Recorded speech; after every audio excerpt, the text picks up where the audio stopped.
Nama saya Safira Putri. Di sini saya akan menjelaskan tentang penegakan hukum illegal fishing dalam perspektif UNCLOS 1982. Nah, yang pertama, kita harus tahu dulu apa itu pengertian dari illegal fishing. Nah, illegal fishing atau penangkapan ikan ilegal adalah penangkapan ikan yang dilakukan dengan melanggar hukum yang telah ditetapkan di perairan suatu negara. Definisi penangkapan ikan ilegal biasanya beriringan dengan penangkapan ikan yang tidak diregulasi dan yang tidak dilaporkan, sehingga menyulitkan otoritas setempat untuk memantau sumber daya yang telah dieksploitasi. Indonesia merupakan negara kepulauan terbesar kedua di dunia yang mempunyai kekayaan sumber daya perairan yang cukup tinggi serta sumber daya hayati yang beraneka ragam. Indonesia juga berada pada posisi yang sangat strategis di antara negara-negara di dunia. Letaknya yang strategis inilah yang menimbulkan kemungkinan terjadinya berbagai macam kejahatan yang terjadi di laut. Salah satunya adalah illegal fishing. Isu mengenai illegal fishing ini bukan lagi hal baru untuk diperbincangkan. Kasusnya semakin hari semakin meningkat baik secara kualitatif maupun secara kuantitatif. Dengan bentuk yang semakin terorganisir dan sistematis, melakukan pelanggaran-pelanggaran tersebut. Pelanggaran-pelanggaran ini sering dilakukan oleh pihak-pihak yang tidak bertanggung jawab seperti nelayan dan kapal asing. Indonesia sebagai negara yang telah meratifikasi UNCLOS memiliki kewenangan dan kedaulatan untuk menegakkan hukum yang berkaitan dengan kepentingan dalam negeri di wilayah perairan yang berbatasan dengan negara lain.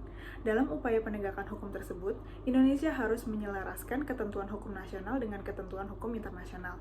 Berdasarkan pasal 73 ayat 4 UNCLOS 1982, ketika terjadi penangkapan atau penahanan kapal asing, negara pantai harus segera memberitahukan secara resmi kepada negara bendera melalui saluran yang tepat mengenai tindakan yang diambil dan mengenai setiap hukuman yang dijatuhkan. United Nations Convention on the Law of the Sea atau sering disingkat menjadi UNCLOS 1982 merupakan ketentuan hukum internasional mengatur secara umum tentang penegakan hukum di laut teritorial maupun di zona ekonomi eksklusif suatu negara yang diimplementasikan dalam hukum nasional melalui perundang-undangan.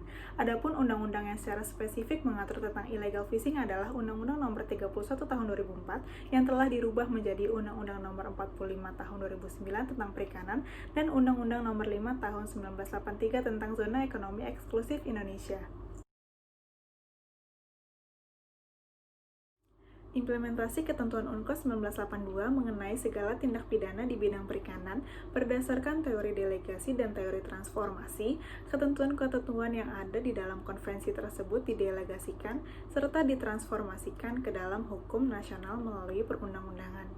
Kemudian, implementasi dari ketentuan UNCLOS 1982 ini salah satunya yakni terkait dengan ketentuan-ketentuan pembagian wilayah laut.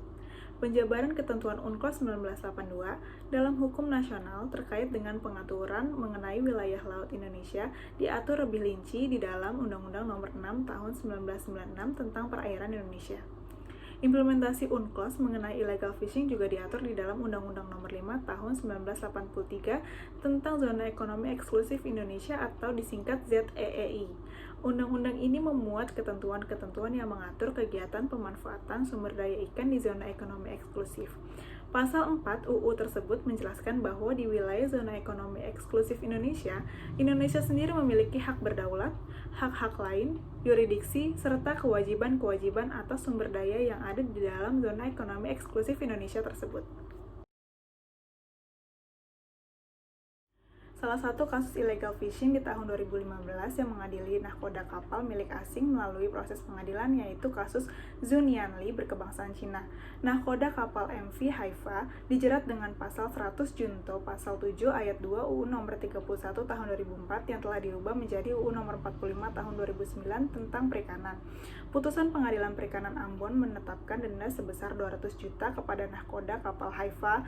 Keputusan ini tidak memberikan efek jera karena pelanggaran yang dilakukan serta kejahatan penangkapan 15 ton ikan hiu koboi dan ikan hiu martil tanpa surat layak operasi merupakan tindak pidana yang sangat merugikan sumber daya laut juga melanggar kedaulatan negara. Karena sanksi yang diberikan tidak memberikan efek jera, maka dilakukan penenggelaman dan peledakan puluhan kapal asing yang dilakukan oleh Kementerian Kelautan dan Perikanan tanpa melalui persidangan.